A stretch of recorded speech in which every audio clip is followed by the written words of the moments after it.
Mtazamaji, karibu katika kipindi cha Mazingira Yetu na Tanzania Ijayo. Kipindi hiki kinaletwa kwenu na Ofisi ya Makamu wa Rais, Muungano na Mazingira.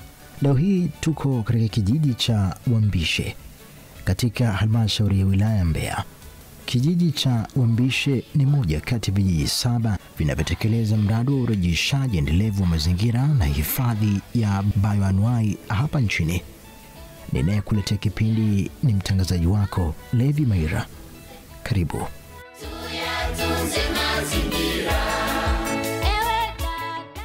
Ofisi ya Makamu wa Rais, Muungano na Mazingira, katika utekelezaji wa mradi wa urejeshaji endelevu wa mazingira na hifadhi ya bioanuwai, inafanya kazi ya uwezeshaji wa miradi kwa vikundi vya wanakijiji kulingana na mahitaji yao baada ya kukaa vikao na kujiunga. Hatua hii inalenga kuanzishia shughuli mbadala za kiuchumi ili kuondokana na kazi za uharibifu wa mazingira kunakotokana na shughuli za kiuchumi ambazo sio rafiki kwa mazingira, ikiwemo ukataji kuni hovyo kwa biashara na matumizi ya nyumbani na shughuli za kilimo kwenye vyanzo vya maji.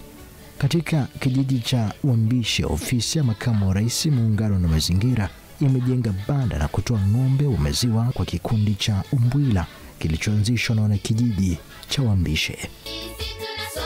Lengo hasa ni kuwatoa kwenye zile shughuli haribifu za mazingira. Tunafahamu eneo hili la halmashauri ya wilaya ya Mbeya ni chanzo kimojawapo cha maji ambacho kinapeleka maji kwenye mto Ruaha Mkuu, na kutoka Ruaha Mkuu yanashuka huko chini. Kwa hiyo sasa halmashauri hii ilikuwa ni miongoni mwa halmashauri ambayo imechaguliwa kutekeleza mradi huu kwa sababu ya umuhimu wake, mnasaba wake na mto Ruaha Mkuu na eneo kubwa sana. Hili eneo wameharibu sana vyanzo vya maji na ufugaji sio endelevu, la vile kilimo kisicho endelevu.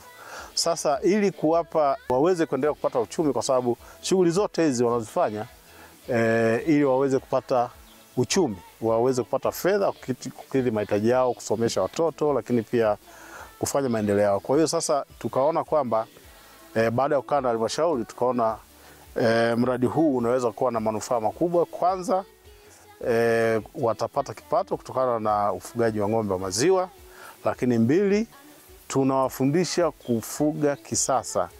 Ili eneo pia ni wafugaji, lakini wafuga kienyeji, ile ya kuchunga kutoka eneo moja kwenda eneo jingine. Kwa hiyo tukaona ya kwamba ni vizuri tuwape mfano ili wananchi wengi waweze kuiga, na ni matarajio yetu kwamba baada ya kutekeleza huu mradi tutakuwa na wananchi wengi zaidi wanaiga, lakini wana kikundi wenyewe pia wataweza kununua ng'ombe na kufuga katika ngazi ya familia.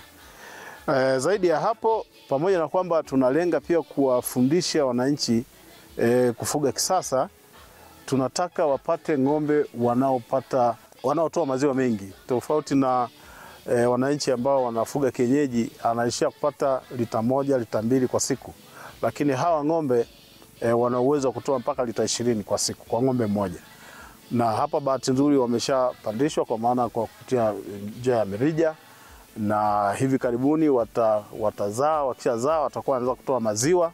Kwa hiyo watapata maziwa kwa ajili ya familia zao, lakini pia maziwa haya yatauzwa mbali na kijiji hiki cha Wambishe. Kupitia uongozi wa halmashauri wilaya Mbeya, maafisa ustawi wa jamii na maafisa maendeleo, Ofisi ya Makamu wa Rais, Muungano na Mazingira hutoa mafunzo kwa ajili ya ufugaji wa kisasa wa ng'ombe wa maziwa kwa vikundi ili waweze kutekeleza miradi hiyo. Kupitia kikundi na uongozi wa halmashauri kwa maendeleo ya jamii na afisa mifugo, kuna miongozo ambayo wameelekezwa namna kuendesha hii shughuli ambayo wanaifanya. Kwa hiyo tunaamini kwamba kwa usaidizi wa karibu wa afisa mifugo na afisa maendeleo ya jamii na halmashauri nzima kwa ujumla, watatengeneza mfumo rasmi wa kuhakikisha kwamba shughuli hii inakuwa endelevu. Yaani wasije wakafika mwisho wa siku wanasema hii mimi siwezi, mimi natoka naenda kwangu. Hapana. Tunataka wawe wa mfano. Na wakiwa wa mfano, maana yake ni kwamba watu wengi watakuja kujifunza na kuona kwamba kumbe kuna manufaa makubwa ya kufanya shughuli kwa vikundi, kwa sababu mradi hauwezi kumwezesha mmoja mmoja. Mradi unataka uwezeshe kikundi Sawa. Sasa kutokana na hiki wanachokipata kutoka kwenye kikundi mmoja mmoja, sasa ndio wanaenda kufanya shughuli zake. Lakini kwa maana ya mifumo ya kuendeleza, wawe na akaunti, wawe na viongozi, mweka hazina na kadhalika, taratibu hizi zimekwisha fanyika. Wana uongozi wao, wana mwenyekiti wao, wana mweka hazina, wana katibu, makamu na kadhalika. Kwa hiyo ninaamini kabisa kwa uangalizi wa karibu wa halmashauri watafanikiwa na tutafanikiwa, mradi utakuwa endelevu. Tumeshapata uzoefu halmashauri ya wilaya ya Iringa, wana kikundi tuliwapa ng'ombe 3, wale wana kikundi pamoja na banda kama hili, lakini sasa hivi kila mwana kikundi ana ng'ombe na bado wanaendelea na kikundi chao. Lakini limeenda mbali zaidi, tuna zaidi ya wananchi kama 30 na wenyewe wamekuja kuiga hiki wanachofanya. Ni masuala ya makubaliano. Unajua wanakikundi wakikaa pamoja na uongozi wao na chini ya usimamizi wa halmashauri, ninaamini kabisa kwamba watapata miongozo mizuri, wasitengane. Na sisi tusingependa kuona wanatengana. Tunataka waendelee na umoja wao, pamoja na kwamba watakuwa na si wataweka awamu. Ng'ombe hawa watazaa ndama. Ndama hawa wanaweza pamoja na kwamba watakuwa ni wa kikundi, wanaweza kusema awamu hii tuko 20, awamu hii watoke wenzetu 3 au 4. Sawa?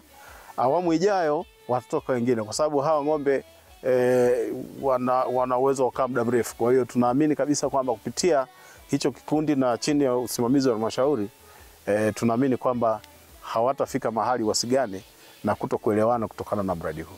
Chini ya uongozi wa halmashauri sasa, matumaini makubwa ya ofisi ya makamu wa rais, muungano na mazingira ni kuhakikisha kikundi hiki kinakuwa endelevu na wanakikundi wananufaika na mradi huu wa ng'ombe. Kwa uzuni kwamba tunafanya kazi na wenzetu wa halmashauri kupitia idara ya maendeleo ya jamii na watu wa mifugo, ninaamini kabisa kwamba wataendelea kuwaweka pamoja ili mradi huu uendelee kuwa wa mfano.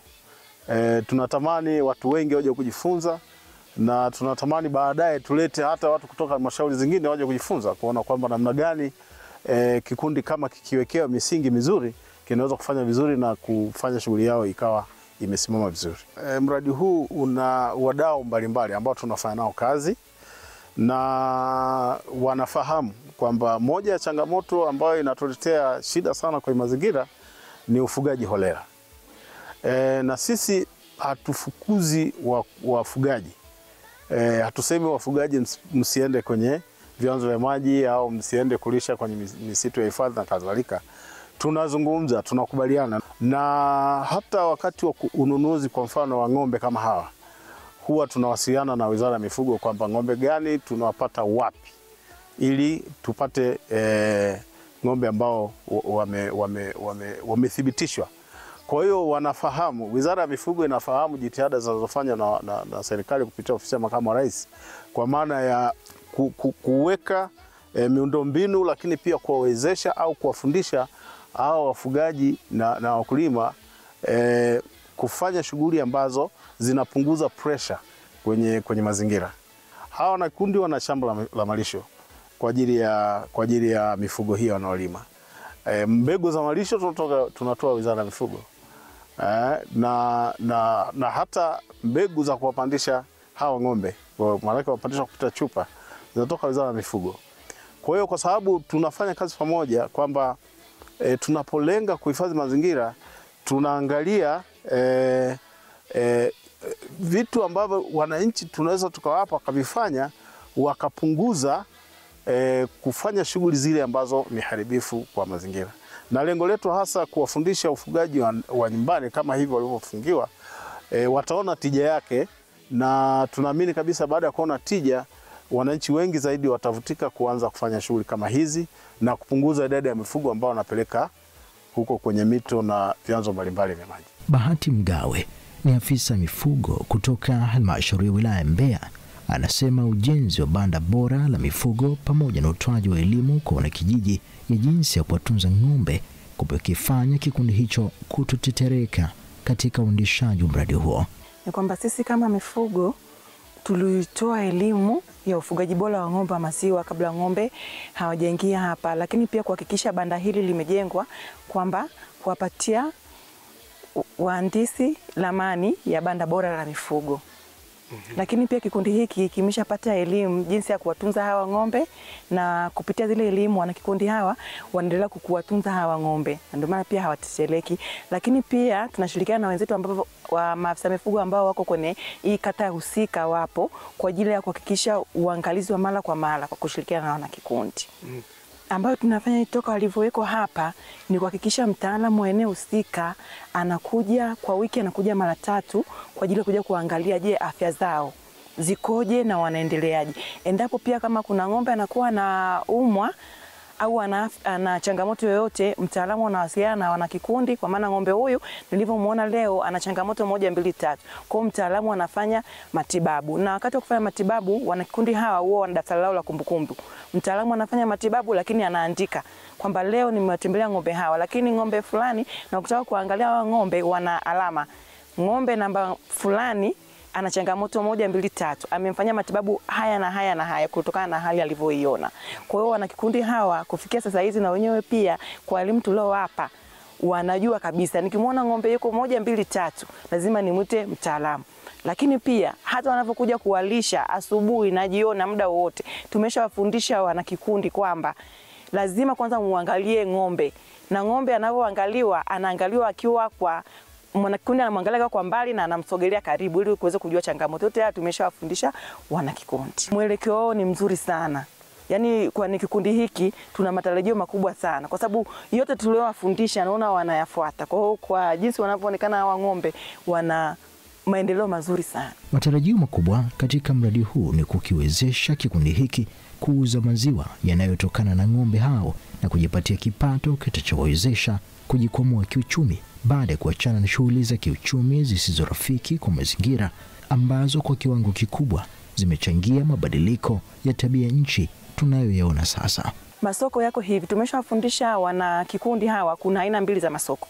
Kuuza maziwa yakiwa fresh, lakini pia kuyachakata kama mtindi. Tukifika kwenye hatua hiyo sasa tutakuja kufundishana kwamba haya ni maziwa tunayachakata hivi. Kwa hiyo wanauza mtindi na maziwa fresh. Lakini kwa kijiji hiki maziwa lita 1 ni shilingi 1000. Kwa hiyo habari ya masoko sio changamoto, wapo. Na kupitia ng'ombe hawa maziwa, na maana hata atakayeonja ng'ombe wa maziwa ya ng'ombe hawa sifikiri kama atanunua maziwa sehemu nyingine, atakuja kununua hapa. Kwa sababu wana kikundi wa kikundi hiki cha Umbwila wakati tunajengwa hili banda, lakini pia tuliwaambia waandae shamba la malisho.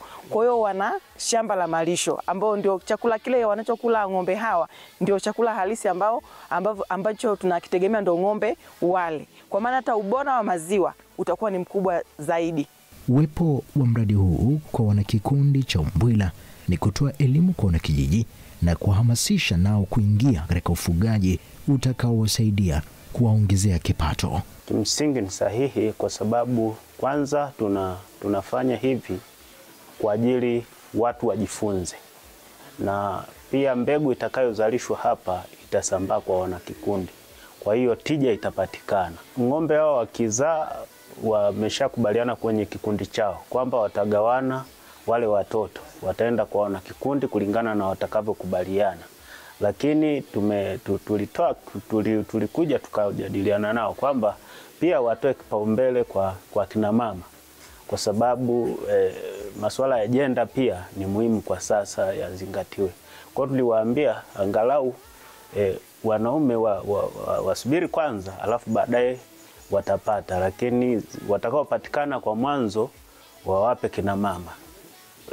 Ila tuliwaachia maamuzi kwenye kikundi chao, sio kwamba tunawashauri.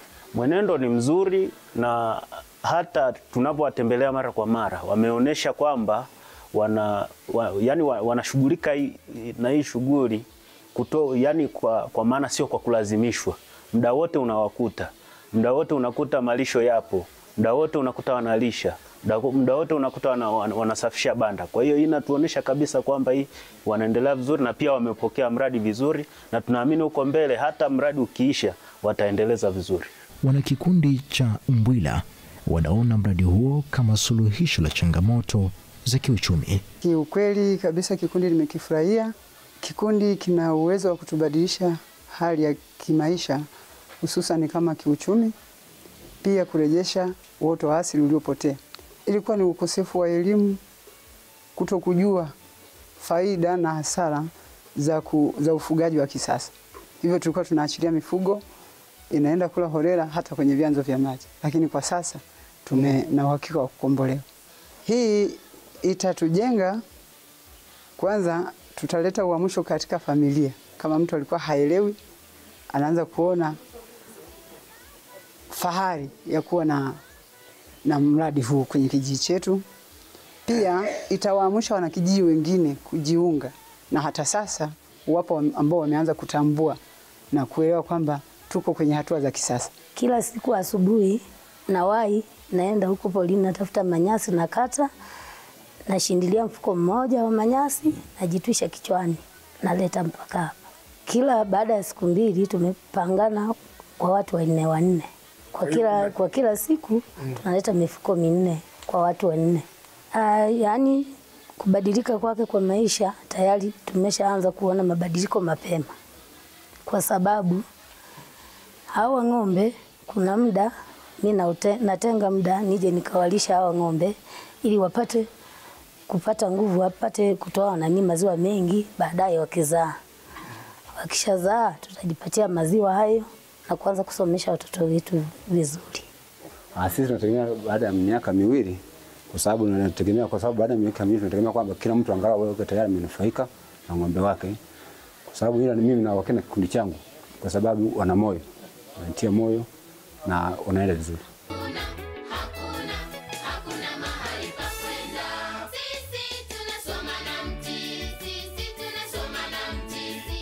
Ofisi ya Makamu wa Rais Muungano na Mazingira katika utekelezaji wa mradi wa urejeshaji endelevu wa mazingira na hifadhi ya bayoanuai pia umejenga malambo kwa ajili ya kunyweshea mifugo pamoja na sehemu maalum za matibabu ya ng'ombe, ikiwemo pamoja na kiwanda cha kuchakata mazao yanayotokana na maziwa ili kuyaongezea thamani.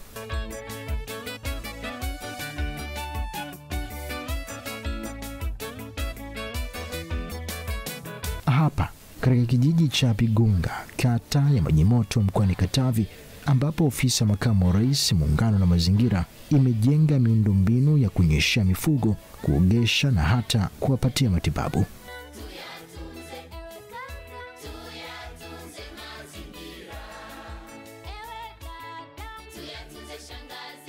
Wachungaji baada ya kuwachunga wafikisha hapa kwa ajili ya kuonyesha maji kwa kiasi kidogo cha malipo.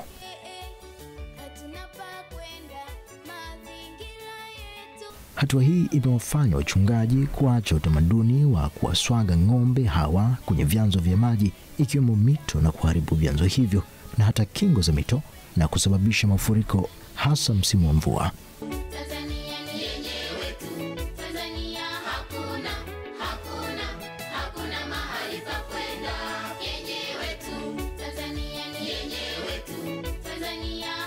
Katika mradi wa kwanza ujenzi wa josho kwa ajili ya mifugo, mradi umekuwa na umuhimu mkubwa kutokana na kuwawezesha ng'ombe hao kuogeshwa mara 2 kila mwezi na kuondoa wadudu hatari ikiwemo kupe na viroboto. Nyuma yangu huku kuna miradi 3. Mwanzo kabisa kuna mradi wa josho, 2 kuna banio ambalo linatumika kwenye chanjo ya mifugo, lakini mradi unaofuata ni birika kwa ajili ya kunyweshea mifugo maji. Miradi hii inafanya kazi. Tukianza na mradi wa kwanza ambao ni wa josho, wenyewe unafanya kazi vizuri na umeweka kwenye ratiba maalum ambayo tunaifanya.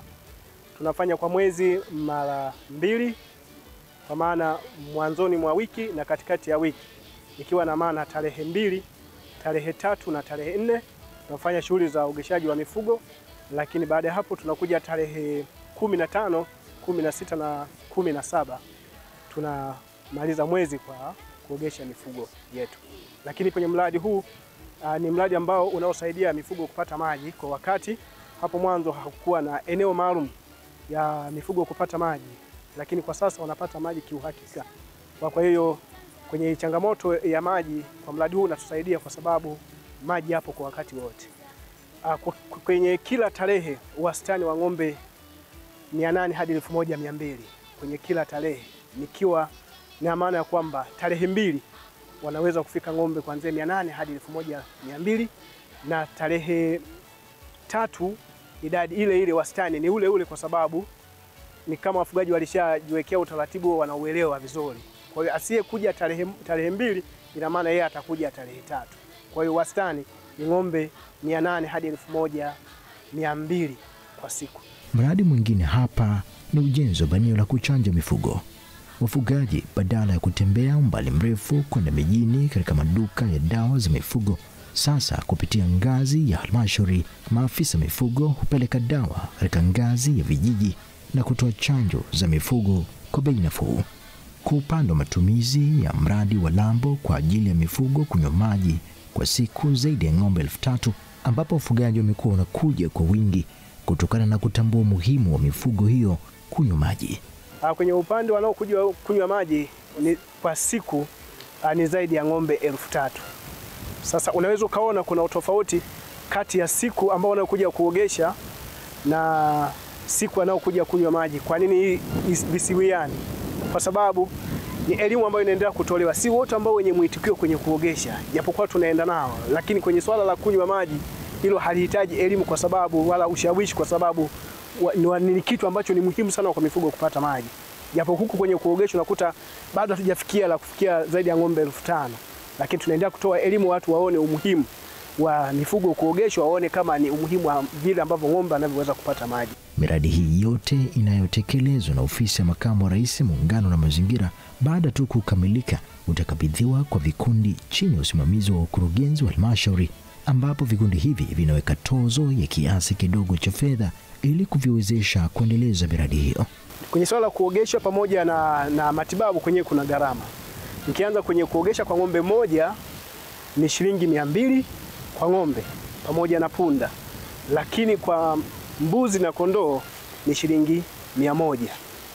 Tukija kwenye eneo la chanjo ambalo ni banio kwa ajili ya kuwezesha mifugo iweze kukaa hapo na iweze kuchanjwa, kupewa matibabu, wastani wa kila ng'ombe moja huwa inakuwa ni shilingi 1000. Tija ya miradi hii inatekelezwa na ofisi ya makamu wa rais muungano na mazingira inafahamika zaidi pale unapoangalia hali ilivyokuwa katika miaka ya nyuma kabla ya kuanza utekelezaji wa miradi. Hapo mwanzo hali ilikuwa ni mbaya. Moja, tukianza kwenye mradi unaotusaidia hasa sana kwenye uogeshaji. Hapo mwanzo kulikuwa kuna magonjwa mengi sana yanayosababishwa na kupe. Yalikuwemo ambao vifo vya mifugo vilikuwa ni vingi. Lakini toka tulipoanza kuogesha vifo vile vimepungua. Tunaona ni kwa namna gani umuhimu wa kuogesha mifugo au umuhimu wa kuwepo kwa josho eneo hili linanusuru vifo vingi na magonjwa mengi yanayotokana na kupe. Changamoto zilizopo sasa ni kwamba idadi ya uogeshaji imeshuka. Na kwa nini imeshuka? Kwa kuwa tumetoka kwenye msimu wa kilimo. Wafugaji wengi walipisha eneo kwa maana ya kilimo. Waliondoa mifugo nje na eneo la halisia, na maana walienda kwenye maeneo ambayo hayafanyi shughuli za kilimo. Kwa hiyo idadi ilipungua. Lakini kwa sasa kwa sababu ni msimu wa kilimo, ndipo wakati sasa wafugaji wanarudisha mifugo yao katika maeneo ambao wameshavuna. Kwa hiyo mifugo tunatabiri itakuwa ni mingi, kwa sababu maeneo mengi yatakuwa yako wazi na watu mazao hayatakuwepo shambani. Mtazamaji, na kufikia hapo ndio tumefikia mwisho wa kipindi cha Mazingira Yetu na Tanzania Ijayo. Kumbuka, katika kipindi cha leo tulikuwa katika halmashauri ya wilaya ya Mbeya pamoja na mkoani Katavi, ambapo tukiangazia miradi ya ufugaji ng'ombe na ujenzi wa josho, malambo na mabanio inayotekelezwa na ofisi ya makamu wa rais muungano na mazingira. Mtangazaji wako ni Levi Maira, mtayarishaji wa kipindi Henry Mabumo, piga picha Furaha Eliabu, mhariri picha Noel Lema. Kwa niaba ya wote walioshiriki, hadi juma lijalo, nasema asanteni na kwaherini.